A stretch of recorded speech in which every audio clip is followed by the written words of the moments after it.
आपके साथ अनु और आप देख रहे हैं जी टीवी न्यूज चैनल। आइए नजर डालते हैं आज की कुछ महत्वपूर्ण खबरों की ओर। देश भर के ड्राइवरों की समस्याओं और 29 मांगों को लेकर all drivers welfare association Bharat ने प्रेस कॉन्फ्रेंस कर सरकार से मांग की। All drivers welfare association Bharat के अध्यक्ष सुरिंदर प्रसाद ने देश में ड्राइवरों पर हो रहे शोषण के खिलाफ 29 मांगों की लिस्ट तैयार की है, जिसमें 1 सितंबर को ड्राइवर दिवस मनाने से लेकर ड्राइवर आयोग भी शामिल है। वहीं हिंद मजदूर सभा के सेक्रेटरी हरभजन सिंह सिद्धू ने भी ड्राइवरों की मांगों को लेकर आवाज उठाई। कहा, ड्राइवरों के साथ अगर अन्याय हो रहा है तो सरकार समस्या का समाधान करे और जायज मांगों पर ध्यान दे। सुरिंदर प्रसाद ने मीडिया को बताया, सांसद और सर्वोच्च न्यायालय जैसे भारत के सभी उच्च विभागों को मांग पत्र और शिकायत पत्र कई बार प्रस्तुत किए गए हैं। सरकार को पूरी तरह से अवगत करा दिया गया है। यदि भारत सरकार और राज्य सरकार नहीं मानी तो भारतीय भ्रष्टाचार व्यवस्था पर बहुत करारा प्रहार पड़ेगा। भारतीय ड्राइवर स्टीयरिंग मूवमेंट बंद कर देंगे। पेश है दिल्ली से इरफान खान की खास खबर। जी, आज की प्रेस वार्ता का उद्देश्य क्या है आपका?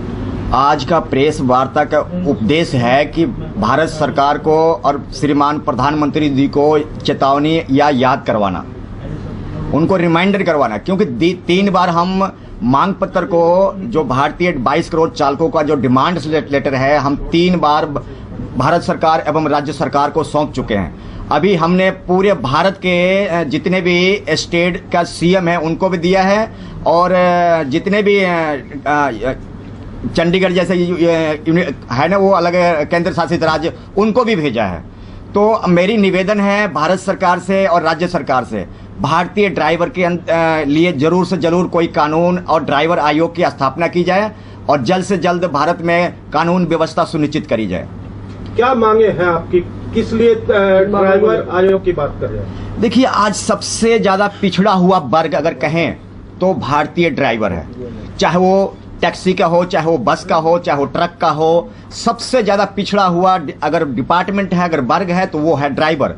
जगह जगह पर इतने सरकार ने उसके लिए कानून थोप दिए हैं जो कि किसी न किसी प्रकार से ड्राइवर को प्रताड़ित किया जाता है। अभी हर एक राज्य में, हर एक जगह में देखने को ड्राइवर के साथ मार पिटाई, उसके साथ अमानवीय व्यवहार, उसकी मौलिक अधिकारों का हनन, ये बहुत अपने आप में एक भारत सरकार के लिए और देश के लिए सोचने का विषय है। मैं समझता हूं कि जहां हमारे देश के नितिन गडकरी साहब जो है देश की रोड की व्यवस्था बहुत अच्छे तरह सुनिश्चित कर रहे हैं, परंतु रोड पर चलने वाला जो ड्राइवर है उसके लिए कोई व्यवस्था, कोई सिस्टम नहीं, कोई नीति नहीं, कोई रूल नहीं। यहां तक कि आपको मैं बताना चाहता हूं, हमारे पार्लियामेंट में जो अभी हमारे बजट किए हैं उन्होंने, अपने बजट मंत्री ने, उन्होंने कोई बजट में कोई भी ऐसा ड्राइवर के लिए कोई प्रावधान नहीं है। कोई भी बजट में कोई भी ऐसा सिस्टम नहीं है कि ड्राइवर को बेनिफिट मिल सके। हमारे सीतारमन जी जो उन्होंने बजट के कोई नहीं किया उन्होंने। किन ड्राइवरों? देखिए, मेरा जो मांग है छोटी मोटी नहीं है। भारत में ड्राइवर के लिए एक कानून व्यवस्था सुनिश्चित करी जाए। ड्राइवर को लूटने के लिए इतने 365 कानून बनाए गए हैं। आप देखते हो, एक महिला आज अपनी बचाव पक्ष के अपनी कानून का इस्तेमाल कर सकती है। क्या एक भारतीय ड्राइवर अपनी बचाव पक्ष में ऐसा कोई कानून है जो कि वो अपनी इस्तेमाल कर सकते? 300 पे आप गाड़ी लेकर रोड पर निकल जाइए, डीटीओ आरटीओ इतने कानून है कि वो आपका जुत्ती नहीं है, ये नहीं है, लाइट नहीं है, बल्ब फ्यूज है, ये टेप नहीं लगी है, वो नहीं लगी, इतने चालान के प्रावधान कर रखे। यानी कि जो आदमी अपने घरवाली के गहने बेच के अपनी गाड़ी बनाया, जिन्होंने अपनी जमीन बेच के अपनी गाड़ी बनाया, जिन्होंने कर्जा लेके गाड़ी बनाया, उनके घरों में 20,000, 10,000, 50,000, 1 लाख का चालान आ रहा, कहां से भरेगा वो गरीब आदमी? वो तो मर गया। वो अपने बीवी बच्चों को तो क्या पढ़ाएगा, कैसे पढ़ाएगा वो अपने बच्चों को? ये सोचने के विषय है। भारत सरकार को इस पर जल्द से जल्द कोई ना कोई ठोस कानून होना चाहिए, नियम होना चाहिए, भारत में जल्द से जल्द सिस्टम लागू होना चाहिए। ठीक है। ड्राइवर कल्याण संघ आज दिल्ली में आया हुआ है, क्या कहेगा? क्या आप लोगों की मांग है? जी, पहले तो मैं नमस्कार करता हूं। मैं प्रकाश कुमार सिंह, ऑल ड्राइवर कल्याण संघ तेलंगाना प्रदेश अध्यक्ष हूं मैं। और आज 6 मार्च को जो जंतर मंतर पे धरना प्रदर्शन किया गया है, इसका मुख्य उद्देश्य ये था कि भारत में अभी तक टैक्सी, ऑटो, ट्रक, बस, ये लोग अलग अलग अपनी मांगों को लेके लड़ाई कर रहे थे। लेकिन भारत में पहली बार भारत के सभी राज्यों के संगठन आए हैं और सभी शामिल होकर हम लोग एक दिशा की तरफ, एक मांगों को लेकर भारत की सरकार से मांग कर रहे हैं। और मांग करने के पीछे उद्देश्य ये भी है कि 27-28 जून को राष्ट्रीय मानव अधिकार आयोग ने 28 राज्य और 8 केंद्र शासित प्रदेश और केंद्र सरकार को पत्रों के माध्यम से बताया कि भारत में ड्राइवर की दुर्दशा बहुत ही खराब है। चाहे वो सड़क पे हो, हर कदम कदम पे शोषण के शिकार होते हैं। लेकिन इसके बावजूद भी सरकार इन बातों को नहीं मान रही। जहाँ जहाँ बीजेपी की सरकार है, एक तरफ कहते हैं कि भ्रष्टाचार बंद करने की बात हम करते हैं, और दूसरी तरफ मैं देख रहा हूँ कि उनकी सरकार होने के बावजूद भी अवैध वसूली जारी है, जो अवैध वसूली करोड़ों में है। तो ऐसा क्यों? ड्राइवर सड़कों पे काम करते हैं, भारत की सरकार ने सड़कों का निर्माण किया है, बहुत ही बेहतर मेरा भारत बन रहा है, लेकिन सड़कों पे चलने वाले जो ड्राइवर हैं रियल में तो वही हीरो होते हैं। उनके लिए सड़कों के किनारे शौचालय की सुविधा तक नहीं दी गई। आज भारत में ड्राइवर की वो दुर्दशा है जिसे मानव समझा ही नहीं गया है। राष्ट्रीय मानव अधिकार आयोग ने इन बातों को संज्ञान में लेते हुए सरकार को बताया कि पहले हमें इंसान समझा जाए। आज आने का हमारा उद्देश्य ही था कि हमें इंसान तो समझा जाए इस भारत में, जिस भारत में हम 75 साल बिता चुके हैं। एक तरफ लोग कहते हैं कि मेरा भारत बदल रहा है, लेकिन मैं देख रहा हूं कि आज भी ड्राइवर वही हैं, जिसे 365 दिन सड़कों पे काम करते हैं ड्राइवर, लेकिन उन्हें एक दिन सम्मान नहीं मिलना क्या दर्शाता है? भारत की अर्थव्यवस्था में हमारा कितना % योगदान है? 60%। कदम कदम पे हम खड़े हैं, चाहे वो कोरोना काल रहा हो। आप सोच लें कि सुबह जो चाय से शुरुआत होती है एक इंसान की, वो ड्राइवर से ही शुरू होती है, और शाम को भी ख़त्म ड्राइवर से ही होती है। लेकिन हमने हर कदम कदम पे देश में योगदान दिया है, उसके बावजूद भी हमें एक दिन सम्मान न मिलना भारत में क्या दर्शाता है कि हम किस जगह पे खड़े हैं, कितना शोषण हमारा हुआ है। और सरकारें, मैंने कई मंत्रालय में भी इस बारे में चर्चाएं की हैं, बॉर्डर के ऊपर भी मैं मिला हूँ। सारी खबर सारे लोगों को है, ये खबर होकर भी बेखबर बने हुए हैं। अब ये क्यों बने हुए हैं? अगर 2023 में सरकार इस पे विचार नहीं करती है तो 2024 में भारत की आधी आबादी कहीं न कहीं मोटर सेक्टर से जुड़ी हुई है, क्योंकि आप सब कहीं न कहीं कार्य रखते हैं, ड्राइविंग से हैं। भले आप प्राइवेट अपने ड्राइविंग से कनेक्ट हैं, लेकिन कमर्शियल जो पेशेवर ड्राइविंग का काम करते हैं, उन सारे लोग के लिए हम खड़े हैं। और भारत में 60% की आबादी, मेरा मानना है कि ट्रांसपोर्ट सेक्टर से कनेक्ट हो, वो किसी न किसी रूप में, क्योंकि बिना ट्रांसपोर्ट का मेरा भारत कैसा होगा? जिस प्रकार शरीर के अंदर नसों में जो खून चलता है तो आप जीवित रहते हैं, ठीक उसी प्रकार भारत की सड़कों पे उस लहू की तरह ये ड्राइवर चलता है तो मेरा भारत जीवित रहता है। और इतने रोल अहम होने के बावजूद भी उन्हें एक दिन सम्मान नहीं मिलना, ये बड़ा ही शर्मनाक है। ये सम्मान की लड़ाई है तो सम्मान की ही लड़ाई है। आज तक जो भी लड़ा गया है, आप देखते हैं ये भारत मेरा वो है जो सत्य की लड़ाई में बरसों बीत जाते हैं। जिस राम का जन्म जहां हुआ था उसको बताने में कई वर्ष बीत गए, ये सब आप जानते हैं। तो यहाँ सत्य को लड़ने में वक्त लगता है। ये सम्मान की लड़ाई कहाँ तक चलेगी?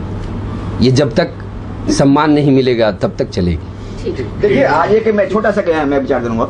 आज भारत सरकार के और राज्य सरकार के ऐसी पॉलिसी है, इतनी मैं घटिया क्वालिटी की पॉलिसी है कि लोग अपने देश छोड़कर विदेश में पलायन कर रहे हैं। क्यों? अपने देश में नौकरी मिले, सही मजदूरी मिले, सही उसको तनख्वाह मिले। क्या जरूरत है हमें अमेरिका, कनाडा, विदेश में जाने की? क्या जरूरत है अपने छोटे छोटे बच्चों को घर छोड़ के जाने की? ये सोचने का विषय आज भारत सरकार के लिए, भारत के राजा के लिए एक सोचने का विषय है कि आज हमारा भारत के नागरिक अपने चंद पैसों के लालच के लिए विदेश में पलायन कर रहा है, अपने माँ बाप, बूढ़े बूढ़े माँ बाप को छोड़ के। क्यों? क्योंकि उसको पेट नहीं भरता। भारत सरकार ऐसी कोई पॉलिसी नहीं लेके आई जो कि भारतीय ड्राइवर अपनी जीविका, अपने बीवी बच्चों का, अपने बूढ़े माता पिता का अपने पेट भर पाए। आज वो किसी तरीके से इधर उधर दाएं बाएं से लोन लेके कभी अमेरिका कभी उधर भागता है। क्यों भागता है? अपने अगर देश में पॉलिसी अगर सही हो तो हमें बाहर जाने की क्या हो सकता है? एक सोचने का विषय है सर।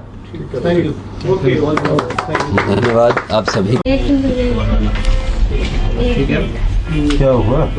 ठीक है, चल 2060 सर, ऑल इंडिया ड्राइवर कल्याण संघ ने आज आपका स्वागत भी किया है और 29 मांगों को लेकर ये दिल्ली जंतर मंतर पे काफ़ी लंबे समय से प्रोटेस्ट करते आ रहे हैं। आखिर वर्तमान में जो सरकार है वो मजदूरों के हित की बात करती है, रोजगार देने की बात करती है। आप भी कहीं ना कहीं मजदूरों से जुड़े हुए हैं, आपकी संस्था भी काम करती है, लेकिन मजदूरों के साथ शोषण लगातार किया जा रहा है, रोजगार नहीं दिया जा रहा, वादे सारे झूठे नजर आ रहे हैं। मैं हरभजन सिंह सिद्धू, जनरल सेक्रेटरी हिंद मजदूर सभा, जो देश के एक राष्ट्रीय जो नेशनल ट्रेड यूनियन सेंटर है उसमें से एक है। 12 हैं, 12 में से एक हिंद मजदूर सभा भी है। हमारी चौथी पोजीशन है देश में। हमारा 1 करोड़ से ज़्यादा मेंबर है। तमाम हिंदुस्तान की रेलवे में हमारी यूनियन है, वो सीक्रेट बैलेट से चुनी जाती हैं। जितने हवाई जहाज चलाने वाले हैं, समुद्री जहाज चलाने वाले हैं, गोदी कर्मचारी हैं, और BHEL में हैं, कोल माइंस में हैं, और रोडवेज में जितने भी रिकॉग्नाइज महाराष्ट्र में हमारी सिंगल यूनियन है। मुझे बड़ी खुशी की बात है कि आप हिंदुस्तान के जो ड्राइवर हैं, जो देश के एसेंशियल सर्विसेज में आते हैं, जो एक देश की ज़रूरतमंद चीज़ों को एक जगह से दूसरी जगह पर पहुंचाते हैं, पैसेंजरों को भी एक जगह से दूसरी जगह ले जाते हैं, और आपने जो अपना ऑर्गेनाइजेशन बनाया है ड्राइवर कल्याण भारत जी ऑल ड्राइवर कल्याण संघ Bharat, all travel drivers of India, मैं आपका स्वागत करता हूं अपने दफ्तर के अंदर। और मैं आपको आश्वासन देता हूं, क्योंकि हमारी 1 करोड़ से ज़्यादा मेंबरशिप है, और ये सरकार जो है, ये आपकी गलतफहमी ना हो, ये पूंजीपतियों की सरकार है। इसमें वर्कमैन के लिए कोई भी किसी भी जगह पर इनके पास कोई जगह नहीं है सोचने के लिए, परंतु हमारा यूनियन का ये फर्ज बनता है कि हम भारत सरकार को अपनी जायज़ मांगे जो हैं वो भारत सरकार के सामने रखें। जैसा कि आपने मांग पत्र अपना बनाया है कि ड्राइवर जो है वो 8 घंटे से ज़्यादा ड्राइवर नहीं कर सकता, उसको रहने की जगह, रेस्ट की जगह, खाने पीने की जगह, चेंजिंग रूम, नहाने की जगह, और उनके बच्चों का पीछे स्कूल फ्री हो, मेडिकल ट्रीटमेंट फ्री हो, उनको यूनिफॉर्म प्रॉपर मिले, उनकी ट्रेनिंग प्रॉपर हो, उनको बुढ़ापे का सारा पेंशन मिले, एक्सीडेंट हो जाए तो उनको उसके मुताबिक कंपनसेशन मिले, और इनको एक आयोग बन जाए ड्राइवरों का, नेशनल लेवल का एक कन्वेंशन, एक कमेटी बने जो आपकी मांगों को डीपली स्टडी करे, और स्टडी करने के बाद जो आपकी मांग है उनको अक्रॉस द टेबल बैठकर पूरा किया जाए। मेरा हिंद मजदूर सभा जो 1 करोड़ से ज़्यादा मेंबरशिप है, मैं आपको आश्वासन देता हूं कि आपकी जितनी जायज़ मांगे हैं उनको पूरा कराने के लिए हिंद मजदूर सभा आपके साथ हमेशा कंधे से कंधा मिलाकर हर जगह पर आपका सहयोग करेगी। ड्राइवर एकता